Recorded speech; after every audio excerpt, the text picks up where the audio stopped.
Hi ಎಲ್ಲರಿಗೂ ನಮಸ್ಕಾರ. Welcome back my YouTube channel. ಎಲ್ಲರೂ ಹೇಗಿದ್ದೀರಾ? ಎಲ್ಲರೂ ಚೆನ್ನಾಗಿದ್ದೀರಾ ಅಂತ ಭಾವಿಸ್ತಾ ಇದ್ದೀನಿ. ನಾನಿವತ್ತು ಒಂದು ಸೂಪರ್ ರೆಸಿಪಿನ ಟ್ರೈ ಮಾಡ್ತಾ ಇದ್ದೀನಿ. ಪಾಸ್ತಾ ರೆಸಿಪಿ ತುಂಬ ರುಚಿಯಾಗಿ ಟೇಸ್ಟಿಯಾಗಿ ಸೂಪರಾಗಿ ಬಂದಿದೆ. ಇದನ್ನು ನೀವು ಮಾಡಬೇಕು ಅಂದರೆ ನನ್ನ ಯೂಟ್ಯೂಬ್ ಚಾನಲ್ನ ನೋಡಿ ಮತ್ತು ನೀವು ಈ ವಿಡಿಯೋನ ಟ್ರೈ ಮಾಡಿ. ಅದಕ್ಕಿಂತ ಮುಂಚೆ ನನ್ನ ಚಾನಲ್ನ ಸಬ್ಸ್ಕ್ರೈಬ್ ಆಗಿಲ್ಲ ಅಂದರೆ ಬೇಗ ಸಬ್ಸ್ಕ್ರೈಬ್ ಮಾಡ್ಕೊಳ್ಳಿ, ಲೈಕ್ ಮಾಡಿ, ಹಾಗೆ ಶೇರ್ ಮಾಡಿ, ಕಮೆಂಟ್ ಮಾಡೋದನ್ನು ಮಾತ್ರ ಮರಿಬೇಡಿ. ಬನ್ನಿ ಈಗ ಹೇಗೆ ಮಾಡೋದು ಅಂತ ನೋಡ್ಕೊಂಬರೋಣ. ಮೊದಲಿಗೆ ನಾನಿಲ್ಲಿ ತೊಗೊಂಡಿರೋ ಅಂಥದ್ದು ಪಾಸ್ತಾ ಒಂದು ಅರ್ಧ ಬೌಲ್ ತೊಗೊಂಡಿದ್ದೀನಿ.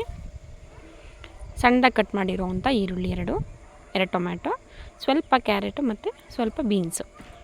ನೀವು ಇದಕ್ಕೆ ಕ್ಯಾಪ್ಸಿಕಮ್ ಕೂಡ ಆ್ಯಡ್ ಮಾಡ್ಕೊಬೋದು. ಶುಂಠಿ ಬೆಳ್ಳುಳ್ಳಿ ಪೇಸ್ಟು ಮತ್ತು ಒಗ್ಗರಣೆಗೆ ಸಾಸಿವೆ, ಹಾಗೆ ರುಚಿಗೆ ತಕ್ಕಷ್ಟು ಉಪ್ಪು, ಎಣ್ಣೆ, ಖಾರದ ಪುಡಿ, ಗರಂ ಮಸಾಲ ಮತ್ತು ಸ್ವಲ್ಪ ಅರಿಶಿನ. ಈಗ ಹೇಗೆ ಮಾಡೋದು ಅಂತ ನೋಡ್ಕೊಂಬರೋಣ. ಸ್ಟವ್ ಮೇಲೆ ಒಂದು ಪಾತ್ರೆನ ಇಟ್ಕೊಂಡು ಆ ಪಾತ್ರೆಗೆ ಪಾಸ್ತಾ ಎಷ್ಟಿದೆ ಅದಕ್ಕಿಂತ ಜಾಸ್ತಿ ನೀರನ್ನ ಹಾಕ್ಕೊಳ್ಳಿ. ಅಂದರೆ ಪಾಸ್ತಾ ಮುಳುಗಿ ಅದ್ರ ಮೇಲೆ ಚೆನ್ನಾಗಿ ಕುದಿ ಬರೋವಷ್ಟು ನೀರನ್ನ ಇರಬೇಕು. ಅಷ್ಟು ನೀರನ್ನ ಹಾಕ್ಕೊಂಡು ಬಾಯಿ ಮುಚ್ಕೊಳ್ಳಿ. ಚೆನ್ನಾಗಿ ಕುದಿ ಬರಲಿ ಫಸ್ಟು. ಇದಕ್ಕೆ ಟೊಮೆಟೊ ಸಾಸ್ ಮತ್ತು ಚಿಲ್ಲಿ ಸಾಸ್ನ ನಾನು ಆ್ಯಡ್ ಮಾಡ್ತಾಯಿದ್ದೀನಿ. ಆಗಲೇ ಮಿಸ್ ಆಗಿತ್ತು ವಿಡಿಯೋ, ಇವಾಗ ಆ್ಯಡ್ ಮಾಡ್ತಾಯಿದ್ದೀನಿ. ನೋಡಿ, ಇವಾಗ ನೀರು ಚೆನ್ನಾಗಿ ಮಳ್ತಾ ಇದೆ. ಪಾಸ್ತಾನ ಒಂದೆರಡು ಸಲ ವಾಶ್ ಮಾಡ್ಕೊಳ್ಳಿ, ಯಾಕಂದರೆ ಸ್ವಲ್ಪ ವೈಟಿಗೆ ನೀರು ಬರುತ್ತೆ. ಈಗ ಬೇಳೆ ತೊಳೆದಾಗ ಬರುತ್ತಲ್ಲ, ಅದೇ ಥರ ಪಾಸ್ತಾ ತೊಳೆದಾಗ ನೀರು ಬರುತ್ತೆ. ಸೊ ಒಂದೆರಡು ಸಲ ತೊಳ್ಕೊಳ್ಳಿ ಚೆನ್ನಾಗಿ. ಇವಾಗ ಪಾಸ್ತಾನ ಬೇಯಕ್ಕೆ ಬಿಡೋಣ, ಅಂದರೆ ಚೆನ್ನಾಗಿ ಕುದಿಬೇಕು. ಇವಾಗ ಪ್ಲೇಟ್ನ ಮುಚ್ತಾಯಿದ್ದೀನಿ. ಚೆನ್ನಾಗಿ ಕುದಿಬೇಕು. ಸೊ ಹಾಗಾಗಿ ಪ್ಲೇಟ್ ಮುಚ್ಚಿದ್ರೆ ಬೇಗ ಕುದಿ ಬರುತ್ತೆ ಅಂತ. ನೋಡಿ, ಚೆನ್ನಾಗಿ ಕುದೀತಾ ಇದೆ. ಕುದಿಬೇಕಾದ್ರೆ ಇದಕ್ಕೆ ಸ್ವಲ್ಪ ಉಪ್ಪನ್ನ ಹಾಕ್ಕೊಳ್ಳಿ, ಯಾಕಂದರೆ ಪಾಸ್ತಾಗೆ ಉಪ್ಪು ಹತ್ತಿದ್ರೆ ರುಚಿ ಚೆನ್ನಾಗಿರುತ್ತೆ ಟೇಸ್ಟ್ ಅನ್ನೋ ಕಾರಣಕ್ಕೆ. ಬರೀ ಒಗ್ಗರಣೆಗೆ ಮಾತ್ರ ಹಾಕಿದ್ರೆ ಅಷ್ಟು ಪಾಸ್ತಾಗೆ ಉಪ್ಪು ಹತ್ತಲ್ಲ. ಅದಕ್ಕೆ ಬೇಯಬೇಕಾದ್ರೆ ನೀವು ಸ್ವಲ್ಪ ಬೇಕಾದರೆ ಎಣ್ಣೆನೂ ಒಂದೆರಡು ಡ್ರಾಪ್ ಎಣ್ಣೆನೂ ಹಾಕ್ಕೋಬೋದು, ಅಡುಗೆ ಎಣ್ಣೆನ. ಉಪ್ಪನ್ನ ಹಾಕಿ ಚೆನ್ನಾಗಿ ಕುದಿಸಿ. ಇದು ಬೇಗನೆ ಬೇಯುತ್ತೆ. ಒಂದು 2-3 ನಿಮಿಷ ಚೆನ್ನಾಗಿ ಕುದಿಸ್ಬಿಟ್ರೆ ಬೆಂದಿರುತ್ತೆ. ಮಕ್ಕಳಿಗೆ ನೀವು ಸ್ಕೂಲ್ಗೆ ಬೇಕಾದ್ರೆ ಇದು ಟಿಫನ್ಗೆ ಕೂಡ ಹಾಕ್ಬೋದು, ಚೆನ್ನಾಗಿರುತ್ತೆ ಸ್ನ್ಯಾಕ್ಸು. ಮತ್ತು ಸಂಜೆ ಟೈಮಲ್ಲಿ ನೀವು ಮಕ್ಕಳಿಗೆ ಮಾಡಿಕೊಡ್ಬೋದು, ದೊಡ್ಡವರು ಮಾಡ್ಕೊಂಡು ತಿನ್ಬೋದು. ಸ್ಪೈಸಿಯಾಗಿ ಚೆನ್ನಾಗಿರುತ್ತೆ. ನೋಡಿ, ಇವಾಗ ಬೆಂದಿದೆಯಾ ಇಲ್ವೋ ಅಂತ ಗೊತ್ತಾಗುತ್ತೆ. ನೋಡಿ, ಈ ಥರ ಇಸ್ಕಿ ನೋಡಿದಾಗ ಮೆತ್ತಗಿರಬೇಕು, ಸಾಫ್ಟಾಗಿ ಈಸಿಯಾಗಿ ಅದು ಬಿಡಿ ಆಗಬೇಕು. ಇವಾಗ ಬೆಂದಿದೆ ಅಂತ. ಇವಾಗ ಬಸ್ಕೊಳ್ಳೋಣ. ಚೆನ್ನಾಗಿ ಟೇಸ್ಟಿಯಾಗಿ ಆಗುತ್ತೆ. ನೀವು ಟ್ರೈ ಮಾಡಿ. ನೋಡಿ, ಇವಾಗ ಬಸ್ಕೊತಾ ಇದ್ದೀನಿ. ನೀವು ಏನು ಮಾಡಬೇಕು ಅಂದರೆ ಚೆನ್ನಾಗಿ ಸೋಸಬೇಕು. ಅದು ಶೆಲ್ ಇದೆಯಲ್ಲ, ಅದರೊಳಗೆಲ್ಲ ನೀರು ಕೂತಿರುತ್ತೆ, ಅದು ಅಂಟ್ಕೊಳ್ಳುತ್ತೆ ಒಂದಕ್ಕೊಂದು. ಹಾಗಾಗಿ ನೀವು ಚೆನ್ನಾಗಿ ಸೋಸ್ಕೋಬೇಕು. ನೋಡಿ, ಈ ಥರ ಹಿಂಗೆ ಡಿಪ್ ಮಾಡಿ ಪ್ಲೇಟ್ಗೆ ಸೋಸ್ಕೊಳ್ಳಿ. ಸೋಸ್ಕೊಂಡಾದಮೇಲೆ ಒಂದು ಸತಿ ತಣ್ಣೀರಲ್ಲಿ ತೊಳ್ಕೊಳ್ಳಿ, ಯಾಕಂದರೆ ಅದು ಒಂದಕ್ಕೊಂದು ಅಂಟುತ್ತೆ. ಒಂದು ಸತಿ ತೊಳ್ಕೊಂಬಿಟ್ರೆ ಅಷ್ಟು ಅಂಟೋದಿಲ್ಲ. ಸೊ ಹಾಗಾಗಿ ಒಂದು ಸತಿ ತಣ್ಣೀರಲ್ಲಿ ತೊಳ್ಕೊಳ್ಳಿ. ನೆಕ್ಸ್ಟು ಮತ್ತೆ ಅದೇ ಪಾತ್ರೆನ ನಾನು ಸ್ಟವ್ ಮೇಲಿಟ್ಟು ಅದಕ್ಕೆ ಒಗ್ಗರಣೆ ಹಾಕ್ತಾಯಿದ್ದೀನಿ. ಒಂದು 3-4 ಚಮಚನ ಎಣ್ಣೆನ ಹಾಕ್ತಾಯಿದ್ದೀನಿ. ತರಕಾರಿ ಇರೋದ್ರಿಂದ ಎಣ್ಣೆಲೇ ಚೆನ್ನಾಗಿ ಫ್ರೈ ಮಾಡ್ಕೋಬೇಕು. ನಾವು ಬೇಯಿಸ್ಬಿಟ್ಟು ಹಾಕ್ಕೊತಿಲ್ವಲ್ಲ, ಹಾಗಾಗಿ ಚೆನ್ನಾಗಿ ಎಣ್ಣೆಲೇ ಅದನ್ನ ತರಕಾರಿನ ಬೇಯಿಸ್ಕೋಬೇಕು. ನೀವು ಇದಕ್ಕೆ ಕ್ಯಾಪ್ಸಿಕಮ್ ಆ್ಯಡ್ ಮಾಡ್ಕೋಬೋದು, ಚೆನ್ನಾಗಿರುತ್ತೆ ಟೇಸ್ಟು. ನಾನು ಕ್ಯಾಪ್ಸಿಕಮ್ ಇರಲಿಲ್ಲ, ಹಾಗಾಗಿ ಕ್ಯಾಪ್ಸಿಕಮ್ ಹಾಕಿಲ್ಲ. ಮತ್ತು ಹಸಿರು ಮೆಣಸಿನ್ಕಾಯಿನ ನೀವು ಬೇಕಾದರೆ 1-2 ಹಾಕ್ಕೋಬೋದು. ನಾನು ಖಾರದ ಪುಡಿ ಹಾಕಿದ್ನಲ್ಲ, ಹಾಗಾಗಿ ಹಸಿರು ಮೆಣಸಿನ್ಕಾಯಿನ ಹಾಕಿಲ್ಲ, ಮಕ್ಕಳಿಗೆ ಖಾರ ಆಗುತ್ತೆ ಅಂತ. ನೋಡಿ, ಇವಾಗ ಎಣ್ಣೆಗೆ ಬಿಸಿಯಾಗಿದೆ. ಸಾಸಿವೆನ ಹಾಕ್ಕೊಳ್ತಾ ಇದ್ದೀನಿ. ನಂತರ ಶುಂಠಿ ಬೆಳ್ಳುಳ್ಳಿ ಪೇಸ್ಟ್ನ ಹಾಕ್ತಾಯಿದ್ದೀನಿ.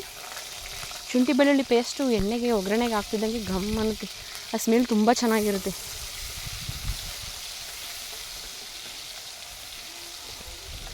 ಚೆನ್ನಾಗಿ ಸ್ವಲ್ಪ ಬ್ರೌನ್ ಆಗೋವರೆಗೂ ಚೆನ್ನಾಗಿ ಬೇಯಿಸ್ಕೊಳ್ಳಿ.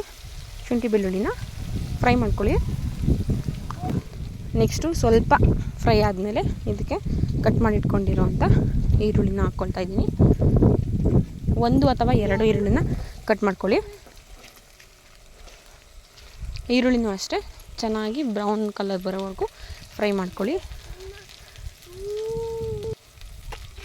ಎಣ್ಣೆಲಿ ಚೆನ್ನಾಗಿ ಫ್ರೈ ಮಾಡ್ಕೊಳ್ತಾ ಇದ್ದೀನಿ.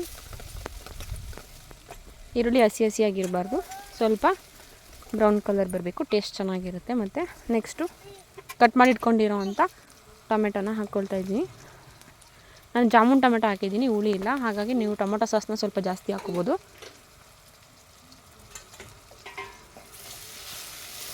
ಟೊಮೆಟೊನ ಸ್ವಲ್ಪ ಡೀಪ್ ಫ್ರೈ ಮಾಡ್ಕೊಳ್ಳಿ, ಯಾಕಂದರೆ ಸಿಪ್ಪೆ ಇರುತ್ತಲ್ಲ ಬೇಗ ಬೇಯಲ್ಲ. ಹಾಗಾಗಿ ಒಂದು 2ರಿಂದ 3 ನಿಮಿಷ ಆದರೂ ಚೆನ್ನಾಗಿ ಫ್ರೈ ಮಾಡ್ಕೊಳ್ಳಿ. ಹೈ ಫ್ಲೇಮಲ್ಲಿಟ್ಟು ಮಾಡಿ, ಬೇಗ ಬೇಗ ಆಗುತ್ತೆ.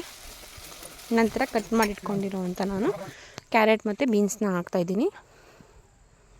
ಕ್ಯಾಪ್ಸಿಕಮ್ ಹಾಕಿದ್ರೂ ಕೂಡ ಟೇಸ್ಟ್ ಚೆನ್ನಾಗಿರುತ್ತೆ, ಬಟ್ ಕ್ಯಾಪ್ಸಿಕಮ್ ಇರಲಿಲ್ಲ, ಹಾಗಾಗಿ ಕ್ಯಾರೆಟ್ ಮತ್ತು ಬೀನ್ಸ್ನ ಹಾಕಿದ್ದೀನಿ.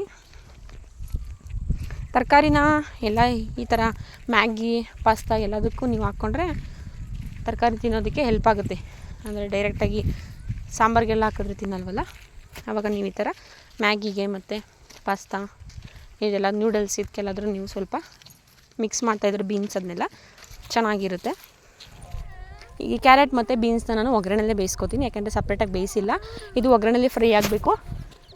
ಪಾಸ್ತಾ ಹಾಕಿದ್ಮೇಲೆ ಫ್ರೈ ಮಾಡ್ಕೊಳಕ್ಕಾಗಲ್ಲ, ಹಾಗಾಗಿ ಒಗ್ಗರಣೆಲ್ಲೇ ಇದನ್ನು ಸ್ವಲ್ಪ ಬೇಯಿಸ್ಕೋಬೇಕು. ಹಾಗಾಗಿ ಪ್ಲೇಟ್ನ ಮುಚ್ಚಿ ಒಂದು 2 ನಿಮಿಷ ಚೆನ್ನಾಗಿ ಬೇಯಿಸ್ಕೊಳ್ತೀನಿ. ಆವಾಗವಾಗ ಕೈ ಆಡ್ತಾಯಿರಿ, ಇಲ್ಲಾಂದರೆ ತಳ ಹಿಡಿದ್ಬಿಡುತ್ತೆ. ನೋಡಿ ಇವಾಗ ಫ್ರೈ ಆಗಿದೆ. ಇದಕ್ಕೆ ಆವಾಗಲೇ ಉಪ್ಪು ಹಾಕಿದ್ರಲ್ವ, ಪಾಸ್ತಾ ಬೇಯಬೇಕಾದ್ರೆ ಇದಕ್ಕೆ ಸ್ವಲ್ಪ ಉಪ್ಪು ಹಾಕ್ಕೊಳ್ಳಿ.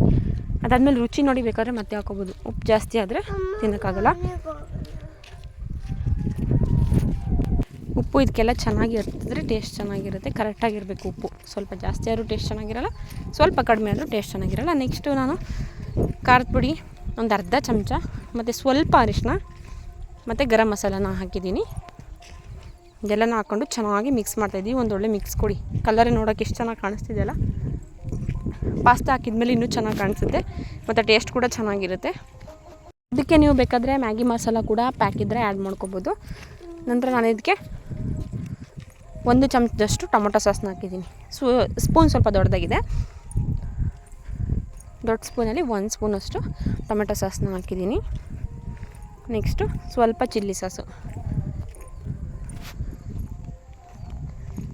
ಖಾರದ ಪುಡಿ ಹಾಕಿದ್ದೀನಲ್ಲ, ಸೊ ಹಾಗಾಗಿ ಸ್ವಲ್ಪ ಚಿಲ್ಲಿ ಸಾಸನ್ನ ಆ್ಯಡ್ ಮಾಡ್ತಾಯಿದ್ದೀನಿ. ಹಸಿರು ಮೆಣಸಿನ್ಕಾಯಿ ಹಾಕಿಲ್ಲ, ಬರೀ ಖಾರದ ಪುಡಿ ಮಾತ್ರನ ಹಾಕಿದ್ದೀನಿ. ನೀವು ಇವಾಗ ಕುದೀತಾ ಇದೆ, ಚೆನ್ನಾಗಿ ಮಿಕ್ಸ್ ಮಾಡಿ. ಪಾಸ್ತಾ ಹಾಕಿದ್ಮೇಲೆ ಜಾಸ್ತಿ ಕೈ ಆಡೋಕ್ಕಾಗಲ್ಲ, ಯಾಕಂದರೆ ಅದು ಆಲ್ರೆಡಿ ಬೆಂದಿರುತ್ತೆ. ಜಾಸ್ತಿ ಕೈ ಆಡಿದ್ರೆ ಅದು ಚೆನ್ನಾಗಲ್ಲ, ಅಂಟುತ್ತೆ. ಸೊ ಹಾಗಾಗಿ ಈಗಲೇ ಚೆನ್ನಾಗಿ ಒಂದೊಳ್ಳೆ ಮಿಕ್ಸ್ ಕೊಟ್ಕೊಂಡು ಚೆನ್ನಾಗಿ ಫ್ರೈ ಮಾಡ್ಕೊಳ್ಳಿ ಎಣ್ಣೆಲಿ.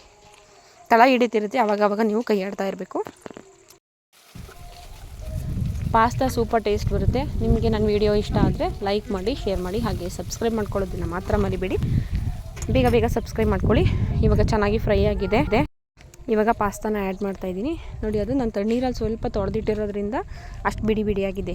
ನೀವು ಬರೀ ಬಿಸಿನೀರಲ್ಲಿ ಬೇಯಿಸಿ ಬಸ್ತು ಹಂಗೆ ಇಟ್ಟರೆ ಖಂಡಿತವಾಗ್ಲೂ ಅದು ಒಂದಕ್ಕೊಂದು ಅಂಟ್ಕೊಳ್ಳುತ್ತೆ. ಹಾಗಾಗಿ ನೀವು ಸ್ವಲ್ಪ ತೊಳೆದು, ನೋಡಿ ನೀರಿನ ಅಂಶ ಇದೆ, ಶೆಲ್ಸ್ ಒಳಗೆ ನೀರು ಸ್ಟೋರ್ ಆಗಿರುತ್ತೆ. ಹಾಗಾಗಿ ನೀವು ಚೆನ್ನಾಗಿ ಬಸ್ಕೋಬೇಕು. ಇವಾಗ ಚೆನ್ನಾಗಿ ಮಿಕ್ಸ್ ಮಾಡ್ಕೊಳ್ಳಿ.